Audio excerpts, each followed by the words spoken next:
నమస్కారం. BV9 news వార్తలకు స్వాగతం. ముందుగా వార్తల్లోని ముఖ్యాంశాలు.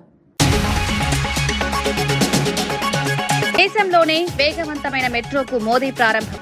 మేరట్లో శతాబ్ది నగర్ నుంచి ప్రయాణం చేసిన ప్రధాని గంటకు 160 కిలోమీటర్ల వేగంతో సేవల ప్రారంభం. రవాణా రంగంలో మరో మైలురాయిగా ప్రాజెక్టు.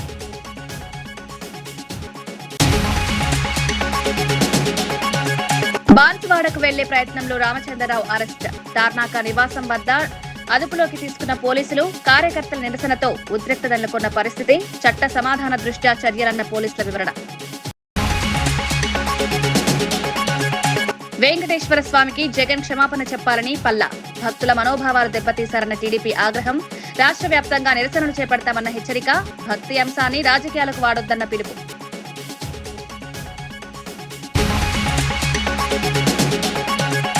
మూసీ సుందరీకరణ పేరుతో దోపిడీ ఆరోపణ. మధు పార్క్ బాధితులను పరామర్శించిన హరీష్ రావు. పారదర్శకత లేకుండా ప్రాజెక్టులు అమలు చేయొద్దన్న హెచ్చరిక. బాధితులకు న్యాయం చేయాలని ప్రభుత్వానికి డిమాండ్. మదనపల్లి ఘటనపై కాకాని పూజిత కూటమిపై ఫైర్. మహిళల భద్రతలో ప్రభుత్వం విఫలమైందన్న ఆరోపణ. అక్రమ కేసులు పెట్టినా పోరాటం ఆగదన్న హెచ్చరిక. జగన్ హయాంలో బెల్ట్ షాపులు నిర్మూలించామని వ్యాఖ్య. తెలంగాణ బీజేపీ రాష్ట్ర అధ్యక్షుడు రామచంద్రరావును పోలీసులు అరెస్ట్ చేశారు. బాన్సువాడలో జరిగిన ఘర్షణల నేపథ్యంలో అక్కడికి వెళ్లేందుకు ఆయన ప్రయత్నించారు. నిన్న రాత్రి నుంచి గృహ నిర్బంధంలో ఉంచిన పోలీసులు తార్నాక నివాసం నుంచి బయలుదేరిన వెంటనే అదుపులోకి తీసుకున్నారు. బీజేపీ కార్యకర్తలు అడ్డుకోవడంతో అక్కడ ఉద్రిక్తత నెలకొంది. తోపులాటలు చోటు చేసుకున్నాయి. పలువురు కార్యకర్తలను కూడా పోలీసులు అదుపులోకి తీసుకున్నారు. ఈ ఘటనతో రాష్ట్ర రాజకీయాలు ఒక్కసారిగా వేడెక్కాయి. బాన్సువాడలో పరిస్థితులపై ఆందోళన వ్యక్తం చేస్తూ వెళ్లారని రామచంద్రరావు భావించారు. అయితే చట్ట సమాధాన భద్రతల దృష్ట్యా చర్యలు తీసుకున్నామని పోలీసులు చెబుతున్నారు. అరెస్టు నేపథ్యంలో పార్టీ శ్రేణులు నిరసన చేపట్టే అవకాశం కనిపిస్తోంది.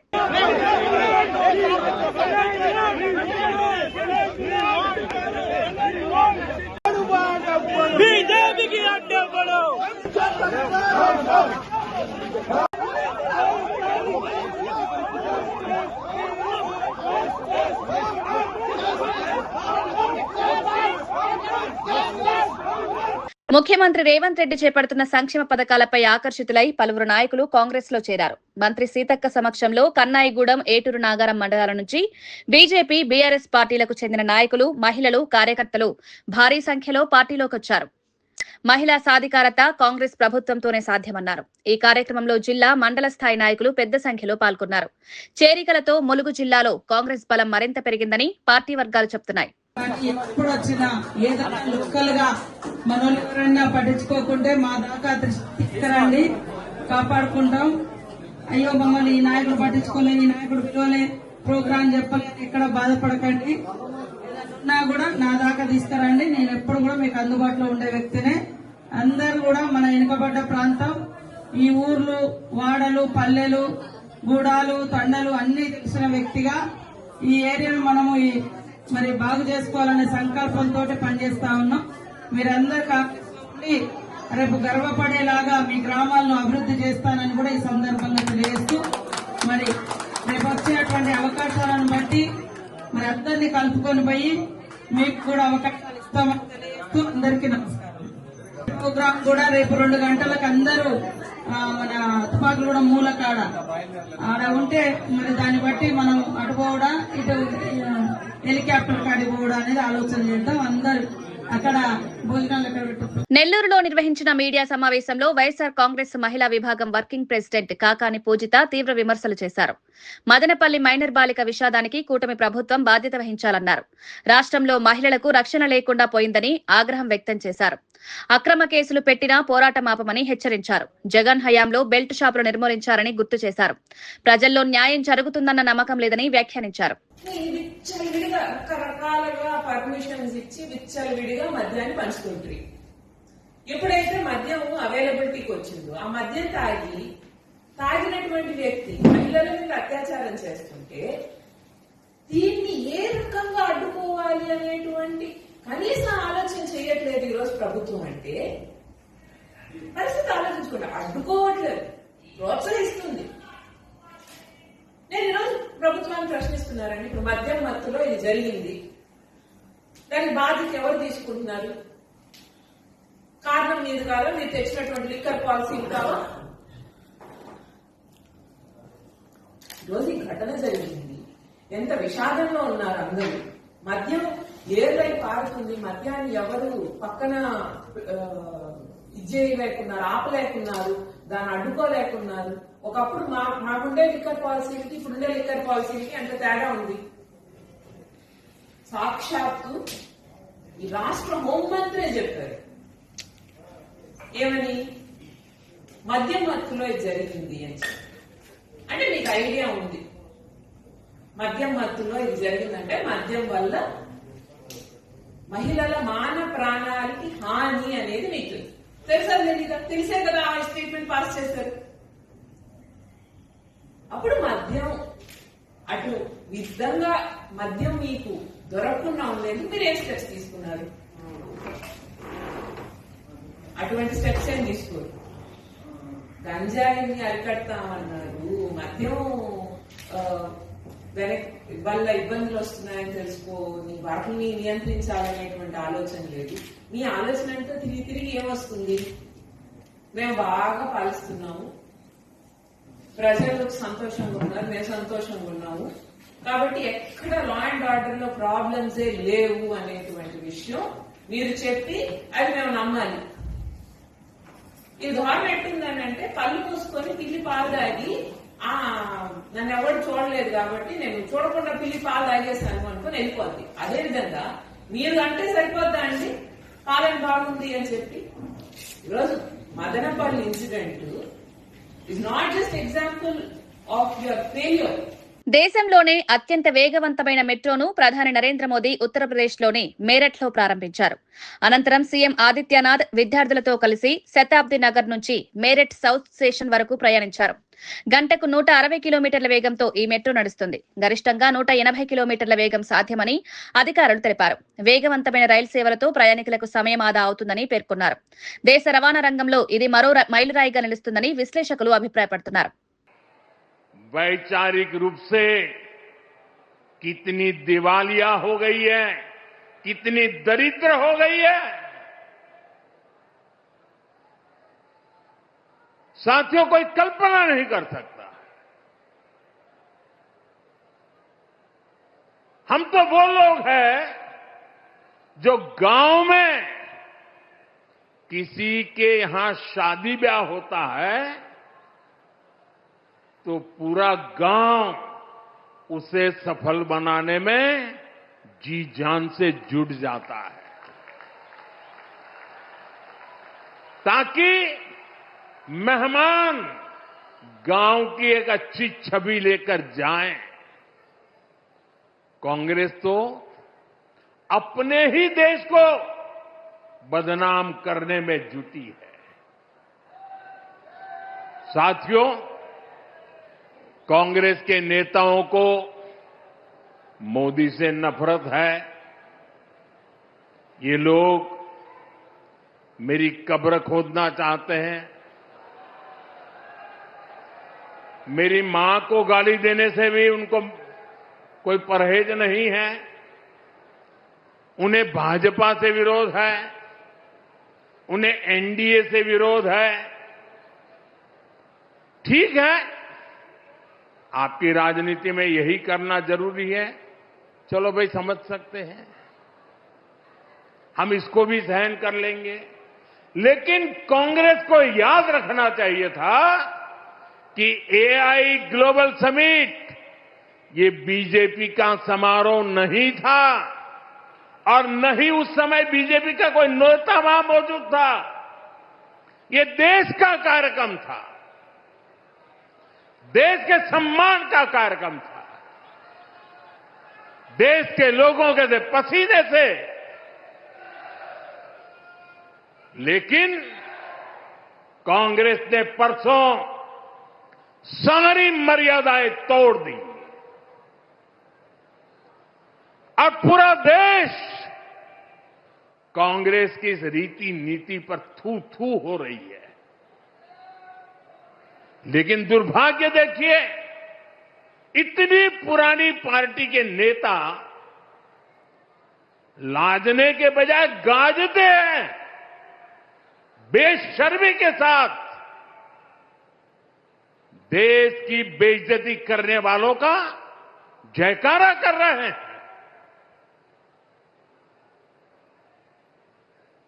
और ये मामला कांग्रेस की हरकतों का लगातार चल रहा है। पार्लियामेंट में क्या किया? पार्लियामेंट में खुद परफॉर्म कर नहीं पा रहे तो अपने साथी दलों को भी बोलने का मौका नहीं देते, पार्लियामेंट को चलने नहीं देते। और उसका सबसे बड़ा नुकसान कांग्रेस के जो साथी दल है उनको हो। వైఎస్ఆర్ కాంగ్రెస్ అధినేత జగన్ వెంటనే వెంకటేశ్వర స్వామికి క్షమాపణ చెప్పాలని టీడీపీ రాష్ట్ర అధ్యక్షులు పల్లా శ్రీనివాసరావు డిమాండ్ చేశారు. తిరుమల విషయంలో చేసిన వ్యాఖ్యలు భక్తుల మనోభావాలను దెబ్బతీశాయని ఆగ్రహం వ్యక్తం చేశారు. భక్తుల విశ్వాసాలపై ఎవరూ ఆటలాడకూడదని హెచ్చరించారు. వెంటనే స్పష్టమైన ప్రకటన చేసి క్షమాపణ చెప్పాలని, లేదంటే టీడీపీ తరపున రాష్ట్ర వ్యాప్తంగా నిరసనలు చేపడతామన్నారు. భక్తుల భావోద్వేగాలను గౌరవించడం ప్రతి నాయకుడి బాధ్యత అని పల్లా స్పష్టం చేశారు. చేస్తున్నటువంటి దుర్మార్గపు ఆలోచన అని చెప్పి ఈ సందర్భంగా తెలియజేస్తాను. త్రేతాయుగంలో, ద్వాపర యుగంలో రాక్షసులు ఉండేవారు. వారు హిందూ దేవాలయాల మీద పడి అవి ధ్వంసం చేస్తుండేవారని చెప్పేసి కథలుగా వినేవారు. కానీ ఇప్పుడు కలియుగంలో నేరుగా చూస్తున్నాం. తిరుమల తిరుపతి దేవస్థానం యొక్క డబ్బులు డైవర్ట్ చేయడానికి ప్రయత్నాలు చేశారు. గుడుల పైన దాడులు చేశారు. ఈ రోజు నిసిగ్గుగా చెప్పులు వేసుకుని ఫోటో పట్టుకుంటే లేదు ఎక్కడ ఉన్నా చూపించాను నవ్వుతున్నారు నాయకులు, వైసీపీ నాయకులు. దీనికి ఏం సమాధానం చెప్పాలా? లైవ్ లో వస్తుంటే ఒక్కాసి వీడియోస్ అన్ని క్లియర్ గా కనిపిస్తుంటే రాజకీయంగా వాడుకుంటే ఏం చెప్పాలి? వెంకటేశ్వర స్వామికి అపరాధం చేసినటువంటి సందర్భంలో ఆయన క్షమాపణ చెప్పాలని చెప్పేసి ఈ సందర్భంగా తెలియజేస్తూ, తప్పు చేసినటువంటి తప్పు ఒప్పుకోవాలి. వీరు ప్రతిసారి కూడా వాళ్ళు చేసినటువంటి ఘోర అపచారాన్ని తప్పించుకోవడానికి రాజకీయంగా దేవదేవుడిని వాడుకోవడానికి ప్రయత్నం చేస్తున్నారు.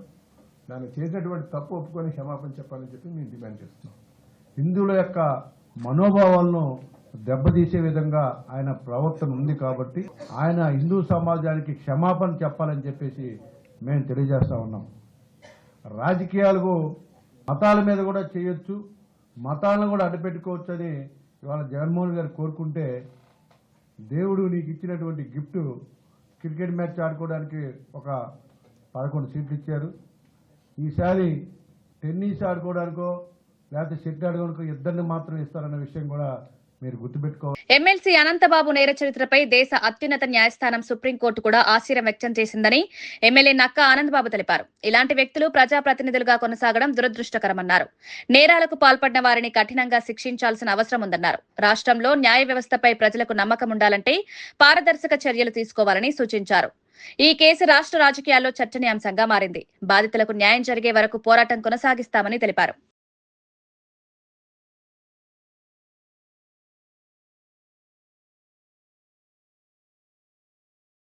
కానీ సిఐ గాని మొత్తం కూడా ఈ కేసును మసిపూసి మారేడుగా చేయడానికి పూర్తిగా ప్రయత్నం చేశారు. జైలు నుంచి వచ్చిన తర్వాత కూడా అనంతబాబుకి రెడ్ కార్పెట్ వేశాడు. ఇప్పటికి స్టిల్ ఈ రోజు కూడా అనంతబాబుని పెంచి పోషిస్తా ఉన్నాడు జగన్మోహన్ రెడ్డి. అనంతబాబు గిరిజనుల్ని అడ్డగోలుగా దోచుకున్నాడు. ఆఖరికి ఇతనే గిరిజనుడి కింద దొంగ సర్టిఫికేట్ సృష్టించుకొని పదవులు పొంది రంపచోడవరం ఏజెన్సీ ప్రాంతంలో ఒక పెద్ద స్మగ్లర్. అత్యున్నత న్యాయస్థానం ఈ రోజు ఇతను నేర చరిత్రంతా చూసి ఆశ్చర్యం వ్యక్తం చేసింది. అనంతబాబుతో పాటు వాళ్ళ భార్య కూడా ఇన్వాల్వ్ అయింది ఈ కేసులో. సుప్రీంకోర్టు దాకా పోవడం అంటే వాళ్ళ వల్ల కాదు, వారొక్కరే కాదు, దీని వెనక పూర్తిగా జగన్మోహన్ రెడ్డి ఉంటాడు. ఆర్థిక న్యాయపరమైన సలహాలు కానీ సూచనలు కానీ డబ్బు ఖర్చు పెట్టడానికి కానీ జగన్మోహన్ రెడ్డి పనిచేస్తూ ఉంటాడు. ఇక్కడ పూర్తి స్థాయి నేర స్వభావం, నేరస్తుల్ని ఏ విధంగా చట్టం నుంచి తప్పించాలో అన్ని తెలిసినటువంటి తెలివితేటలన్నీ జగన్మోహన్ రెడ్డికి ఉన్నాయి. ఎప్పుడో 2011లో కేసుల్ని 14 ఏళ్లైనా కూడా సాగదీసుకొస్తా ఉన్నాడు కదా. సుప్రీంకోర్టు ఇప్పుడు టైం బౌండ్ పెట్టి మొత్తం కూడా ఫ్రేమ్వర్క్ ఇచ్చేశారు. పలానా తారీఖుల్లా విచారణ జరగాలి, పలానా తారీఖులో పూర్తి కావాలి అన్నీ కూడా. అంటే తాను తవ్వుకున్న గోతిలో తానే పడ్డాడు. ఇప్పుడు ఏం చెప్తాడు జగన్మోహన్ రెడ్డి సమాధానం? మూసీ సుందరీకరణ పేరుతో ప్రభుత్వం రియల్ ఎస్టేట్ దోపిడీ చేస్తోందని మాజీ మంత్రి హరీష్ రావు ఆరోపించారు. హైదరాబాద్ లో మూసీ రివర్ ఫ్రంట్ ప్రాజెక్టు కారణంగా ఇల్లు కోల్పోతున్న మధు పార్క్ అపార్ట్మెంట్ బాధితులను పరామర్శించారు. పారదర్శకత లేకుండా ప్రాజెక్టులు అమలు చేస్తే ప్రజలు నష్టపోతారని హెచ్చరించారు. ప్రభుత్వం వెంటనే చర్చలు జరిపి సరైన పరిష్కారం చూపాలని కోరారు. ఈ అంశంపై నగర రాజకీయాలు వేడెక్కుతున్నాయి. అనుకున్నారు అహింసామూర్తి విగ్రహం పెట్టడానికి హింసా మార్గంలో బలవంతంగా మెడ మీద కత్తి పెట్టి మీరు ఇల్లు ఖాళీ చేస్తారా, కూల్చమంటారా అని మాట్లాడుతున్నారు. రేవంత్ రెడ్డి దృష్టిలో ఈ ఎంపీఆర్ అంటే, ఈ అపార్ట్మెంట్ అంటే, ఒక ఇల్లు అంటే ఇటుకలు కావచ్చు. నువ్వు జేసీబీతో కూల్చే ఇటుకల్ని కూలుస్తున్నా నువ్వు అనుకోవచ్చు. కానీ ఒక మధ్యతరగతి వాళ్లకు, ఒక పేద వాళ్లకు అది జీవితాంతం రెక్కలు ముక్కలు చేసుకొని రూపాయి కూడబెట్టుకొని బ్యాంకుల్లో అప్పులు తెచ్చి ఒక కళ నిజం చేసుకుంటారు. జీవితకాల కష్టం, జీవితాంతం ఒక కళ ఈ అపార్ట్మెంట్. నువ్వు కానీ ఓ ప్రొక్లైన్ పెట్టా రాత్రి కూలగొడతా అంటే అది జీవితాలు కూల్చడం. ఆ పిల్లలు కళ్ళల్లో నిద్ర లేకుండా, ఇవాళ కంటి మీద కునుకు లేకుండా పిల్లలు పరీక్షలు ఎట్లా రాస్తారు, అదేవిధంగా ఆ తల్లిదండ్రులు ఎంత ఆందోళన ఉంటారో అర్థమవుతుంది. నీకేంది, నువ్వు జూబ్లీ హిల్స్ ప్యాలెస్ లో బాగానే ఉన్నావు, ఇంకో 100 కోట్లతో ఇంకో ప్యాలెస్ కట్టుకుంటున్నావు. కానీ ఈ పేదల కామారెడ్డి బాన్సువాడలో బీజేపీ శ్రేణులపై జరిగిన దాడిని కేంద్ర మంత్రి కిషన్ రెడ్డి ఖండించారు. ఇది కాంగ్రెస్ అప్రజాస్వామిక చర్య అని విమర్శించారు. పోలీసులు ముఖ్యమంత్రికి కొమ్ము కాస్తున్నారని ఆరోపించారు. ప్రజాస్వామ్యంలో ప్రతిపక్షాల గొంతు నొక్కడం సరికాదన్నారు. రాష్ట్రంలో చట్ట సమాధాన పరిస్థితి దెబ్బతింటోందని ఆందోళన వ్యక్తం చేశారు. ఈ ఘటనతో రాజకీయ వాతావరణం మరింత ఉద్రిక్తంగా మారింది. రోజుల క్రితం బాన్సువాడలో గాని కామారెడ్డిలో గాని ప్రభుత్వం వ్యవహరిస్తున్నటువంటి తీరు ఏ మాత్రం న్యాయంగా లేదు. పూర్తిగా దుర్మార్గంగా వ్యవహరిస్తూ ఉంది. అక్కడ మజ్లిస్ పార్టీకి, ఇక్కడ కాంగ్రెస్ పార్టీకి, భారతీయ జనతా పార్టీ వ్యతిరేకంగా, స్థానిక ప్రజల ఆలోచన విధానానికి వ్యతిరేకంగా ఈ ప్రభుత్వం వ్యవహరిస్తూ ఉంది. బాన్సువాడలో కూడా అక్రమ కేసులు పెట్టడం జరిగింది. కామారెడ్డిలో కూడా భారతీయ జనతా పార్టీ సంబంధించినటువంటి శాసనసభ్యుని కార్యాలయం పైన దాడి చేయడమే కాకుండా కారు తీసుకొని వచ్చి కాంగ్రెస్ పార్టీ నాయకులు ఎమ్మెల్యే ఆఫీస్ గేట్ కు ఏదైతే మరి డ్యాష్ చేశారో అందరూ చూస్తున్నారు. ఇంత దుర్మార్గంగా వ్యవహరించడం, ఈ రకమైనటువంటి చర్యలను తీవ్రంగా ఖండిస్తా ఉన్నాం. తెలంగాణ బీజేపీ రాష్ట్ర అధ్యక్షుడు రామచంద్రరావును పోలీసులు అరెస్ట్ చేశారు. కామారెడ్డి జిల్లా బాన్సువాడలో జరిగిన ఘర్షణల నేపథ్యంలో అక్కడికి వెళ్లేందుకు ఆయన ప్రయత్నించారు. తార్నాక నివాసం వద్ద గృహ నిర్బంధం చేసినప్పటికీ బయలుదేరడంతో అదుపులోకి తీసుకున్నారు. నివాసం వద్ద బీజేపీ కార్యకర్తలు ఆందోళన చేపట్టారు. చట్ట సమాధాన భద్రతల దృష్ట్యా చర్యలు తీసుకున్నామని పోలీసులు తెలిపారు. ఈ అరెస్టుతో రాష్ట్ర రాజకీయాల్లో ఉద్రిక్తత పెరిగింది.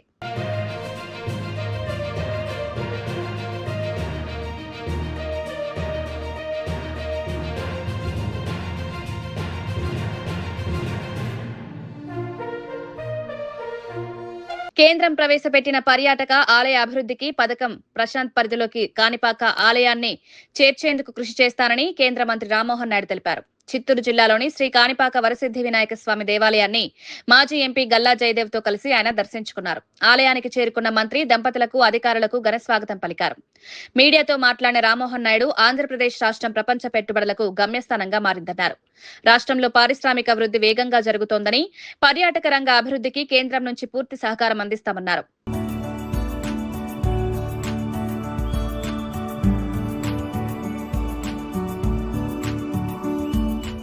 భవిష్యత్తులో మరింత ఇక్కడ అభివృద్ధి చేసే అవకాశాలు ఉన్నాయి. చేయాల్సినటువంటి బాధ్యత కూడా ఈరోజు కూటమి ప్రభుత్వం మీద ఉంది. స్థానిక శాసనసభ్యులు కూడా ప్రసాద్ స్కీమ్, కేంద్రం నుంచి ఏదైతే ఆలయాలకి, పర్యాటక కేంద్రాలకి ప్రసాద్ స్కీమ్ ఉందో దానికి సంబంధించి ఈ యొక్క ఆలయం కూడా అందులో పెట్టి అభివృద్ధి చేయాలని వారు కూడా కోరడం జరిగింది. తప్పకుండా నా వంతుగా ప్రయత్నం కూడా చేస్తాం. కేవలం దేశంలో ఉన్నటువంటి పెట్టుబడులే కాదు, ప్రపంచంలో ఉన్నటువంటి పెట్టుబడులకు కూడా ఒక కేంద్రంగా ఆంధ్రప్రదేశ్ రాష్ట్రం తయారైంది. ఆర్టిఫిషియల్ ఇంటెలిజెన్స్ డేటా సెంటర్స్, అలాంటి పెద్ద పెద్ద ఫ్యూచర్ లో వస్తున్నటువంటి టెక్నాలజీస్, క్వాంటమ్ వ్యాలీ, అటువంటి టెక్నాలజీస్ కి ఆంధ్రప్రదేశ్ ఈరోజు వేదికగా తయారైంది. మన యువతి యువకులు ఎవరైతే ఉన్నారో వాళ్ళకి ఉద్యోగాలు ఇవ్వడంతో పాటు సంక్షేమం, అభివృద్ధి ఇవన్నీ చంద్రబాబు నాయుడు గారి తాలూకా పరిపాలనలో మళ్లీ సాధ్యం అవుతున్నాయి. తెలుగుదేశం పార్టీ అధినేత నారా చంద్రబాబు నాయుడిని కలల రాజధాని వ్యూహకర్తగా, అపర భగీరథుడిగా ఎంపీ పెమ్మసాని కొనియాడారు. గుంటూరులో జరిగిన కార్యక్రమంలో మాట్లాడిన ఆయన రాష్ట్ర అభివృద్ధికి దూరదృష్టి కలిగిన నాయకత్వం అవసరమన్నారు. అమరావతి నిర్మాణం కేవలం రాజధాని ప్రాజెక్టు కాదని, అది భవిష్యత్తు తరాలకు బలమైన పునాది అని చెప్పారు. రాష్ట్రాన్ని సాంకేతిక, పారిశ్రామిక రంగాల్లో ముందంజలో నిలపన్న సంకల్పంతో పనిచేసిన నాయకుడు చంద్రబాబు అన్నారు. నీటి ప్రాజెక్టులు, ఐటీ అభివృద్ధి, మౌలిక వస్తువుల విస్తరణలో ఆయన చూపిన చొరవను గుర్తు చేశారు. అమరావతిని కలల రాజధానిగా తీర్చిదిద్దుతున్నటువంటి దూరదర్శి, ఆంధ్రప్రదేశ్ అభివృద్ధికి అహర్నిశలు పాటుపడుతున్నటువంటి రాజర్షి అయిన మన ప్రియతమ ముఖ్యమంత్రి శ్రీ నారా చంద్రబాబు నాయుడు గారికి, అదేవిధంగా రాజవంశపు వైభవం, స్టాన్ఫోర్డ్ హార్వర్డ్ విజ్ఞానం, అద్వితీయ మేధస్సు, అలుపెరగని శ్రమ, దేశం పట్ల అంకిత భావంతో ఉడాన్ ద్వారా సామాన్యుడికి విమానాశ్రయాన్ని పరిచయం చేసి, వన్ నేషన్ వన్ గ్రిడ్ ద్వారా అంతరాయం లేని విద్యుత్ అనుసంధానంతో ప్రగతికి బాటలు వేసి వికసిత్ భారత లక్ష్యాలకు బాటలు వేస్తున్న మా టెలికాం శాఖ మాత్యులు, కేంద్ర మంత్రివర్యులు శ్రీ జ్యోతిరాదిత్య సింధియా గారికి కరతాళ ధనులతో ఆహ్వానం పలకండి. అదేవిధంగా వేదికను అలంకరించినటువంటి మా మేయర్ కోవెలమూడి రవీంద్ర గారికి, Guntur city MLA east MLA Nazir గారికి, పోస్టల్ అధికారులకు, వీరన్నిటికంటే ముందుగా బీమా అయినా, బ్యాంకింగ్ అయినా, పార్సిల్ అయినా, పెన్షన్ అయినా, ఉత్తరం అయినా, ఆధార్ అయినా, ప్రతి గడపకు ప్రతి గ్రామానికి ఎండలోనూ వానలోనూ నేనున్నానని ప్రభుత్వానికి ప్రజలకు నమ్మకమైన వారధిగా ఉంటూ ఉన్నటువంటి మా జీడీఎస్ సారథులకు స్వాగతం, సుస్వాగతం. మొట్టమొదటిసారిగా నేను ఇద్దరికి కృతజ్ఞతలు చెప్పాలి. ఎందుకంటే పోస్టల్ సర్కిల్స్ అన్ని రాష్ట్రాల్లో అంతగా అభివృద్ధి లేని సమయంలో 14% గ్రోత్ రేటుతో దేశంలో మొట్టమొదటి స్థానంలో ఆంధ్రప్రదేశ్ నిలిపినందుకు మీకు, వేదిక పైన ఉన్నటువంటి అధికారులందరికీ కూడా మనస్ఫూర్తిగా అభినందనలు తెలుపుతా ఉన్నాను. ఈ అభివృద్ధికి ముఖ్య కారణమైనటువంటి అంటే మన తపాలా శాఖకు కావలసినటువంటి అనేక పథకాలను రాష్ట్ర ప్రభుత్వం ద్వారా అందించి సంక్షేమ వారధిగా ప్రజల మనసుల్లో గూడుగట్టుకుంటున్నటువంటి గౌరవ ముఖ్యమంత్రి శ్రీ నారా చంద్రబాబు నాయుడు గారికి రెండో కృతజ్ఞతలు తెలపాలి అని నేను తెలియజేస్తా ఉన్నాను. ఒక్కసారి మీరు చరిత్రలోకి వెళ్తే భారత్ తపాలా వ్యవస్థ మూలాలు మన మట్టిలోనే ఉన్నాయి. మౌర్య సామ్రాజ్యం నాటికే చంద్రగుప్తుడు రాజ్దూత్ వ్యవస్థని నిర్మించాడు. అప్పట్లోనే సందేశం మోసుకెళ్లే పాదాలు పరిగెత్తటం మొదలయ్యాయి. 1774లో బ్రిటిష్ ఈస్ట్ ఇండియా కంపెనీ కలకత్తాలో జనరల్ పోస్ట్ ఆఫీసు స్థాపించిన అది వారు అప్పటికి ఉన్నటువంటి సాంప్రదాయానికి పేరు మాత్రమే పెట్టారు. అయితే అక్టోబర్ 1, 1854లో మొట్టమొదటిసారి ఇండియా పోస్ట్ జన్మించింది. అయితే ఆ రోజునే అందరూ మనమే కాదు దేశమంతా కూడా ప్రపంచ తపాలా దినోత్సవంగా జరుపుకుంటున్నారు. ఇది మన చరిత్ర, మన గర్వం. ఇది మీరు సేవలు అందిస్తున్నటువంటి సంస్థ యొక్క గొప్పదనం.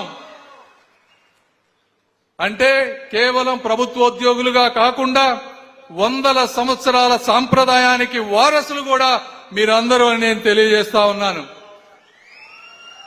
ఒకప్పుడు పోస్టల్ డిపార్ట్మెంట్ శిఖరాగ్రంలో ఉన్నప్పుడు లేఖల నుంచి న్యాయపత్రాల దాకా, మనీ ఆర్డర్ల నుంచి విప్లవ పత్రికల దాకా స్వాతంత్ర సమరయోధుల గళాలను, స్వేచ్ఛ భారత కలలను ప్రజలకు చేరువ చేసింది కూడా మీరే అని నేను తెలియజేస్తా ఉన్నాను. నిరక్షరాస్యత ఉన్న పల్లెల్లో ఉత్తరాలు చదివి వినిపించారు. జవాబు రాయటంలో తెలియకపోతే సహాయం చేసి గ్రామాలకి, ప్రపంచానికి ఈ యూనిఫామే ఒక వారధిగా నిలిచింది అంటే అది ఒక రకమైనటువంటి గౌరవం అని మీ అందరికీ తెలియజేస్తా ఉన్నా. అయితే అలాంటి స్థితి నుంచి ఇంటర్నెట్ విప్లవం, సోషల్ మీడియా, ఈమెయిల్, వాట్సాప్ ఇవన్నీ రావడంతో రాత్రికి రాత్రే ఉత్తరాలు అవసరం లేకుండా పోయాయి. 160 ఏళ్లకు పైగా మనం అందించినటువంటి టెలిగ్రాములు 2013లో కంప్లీట్ గా మూతబడ్డాయి. తర్వాత ప్రైవేట్ కొరియర్లు వచ్చినాయి. డిటిడిసి గాని డిహెచ్ఎల్ గాని అవి టెక్నాలజీతో వచ్చాయి, వేగంతో వచ్చాయి, సంకల్పంతో వచ్చాయి. పార్సిల్ ని రియల్ టైమ్ లో ట్రాకింగ్ చేశారు.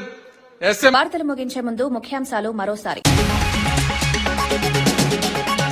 దేశంలోనే వేగవంతమైన మెట్రోకు మోదీ ప్రారంభం. మేరట్లో శతాబ్ది నగర్ నుంచి ప్రయాణం చేసిన ప్రధాని గంటకు 160 కిలోమీటర్ల వేగంతో సేవల ప్రారంభం. రవాణా రంగంలో మరో మైలురాయిగా ప్రాజెక్టు.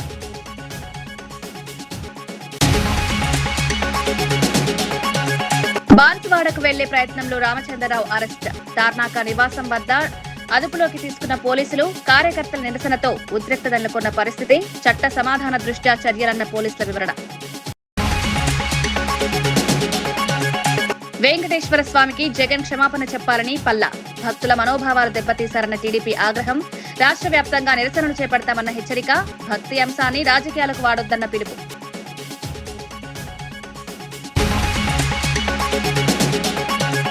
మూసీ సుందరీకరణ పేరుతో దోపిడీ ఆరోపణ.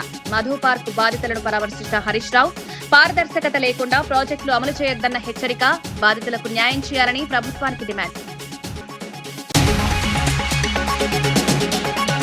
మదనపల్లి ఘటనపై కాకాని పూజిత కూటమిపై ఫైర్. మహిళల భద్రతలో ప్రభుత్వం విఫలమైందన్న ఆరోపణ. అక్రమ కేసులు పెట్టినా పోరాటం ఆగదన్న హెచ్చరిక. జగన్ హయాంలో బెల్ట్ షాపులు నిర్మూలించామని వ్యాఖ్య. ఇవి ఈనాటి వార్తా విశేషాలు. మరో బులెటిన్లో మళ్ళీ కలుద్దాం. నమస్కారం.